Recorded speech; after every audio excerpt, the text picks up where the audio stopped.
burunda shunday retseptorlar borki, bular o'pkani to'liq ochilishini ta'minlab beradi. Shu og'izda ovqatlanganingizda ta'm sezib, mazza sezib, ovqatlanganingizdagi hazm qilish bilan ta'm sezmasdagi ovqatlanish farqi bo'lganidek, burundan ravon nafas olishdagi juda katta farq bor. Endi qaysi sabablar? Burun nafas olmaslik sabablari juda ko'p.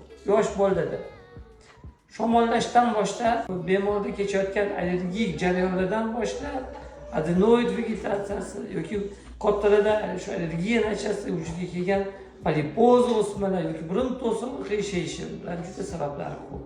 Bu surunkali kasalliklar, shu burun to'sig'i qiyshayishi, polipoz o'smalar ular doimiy ravishda, lekin ayrimlarda vaqti bilan burun bitishi kuzatilishi.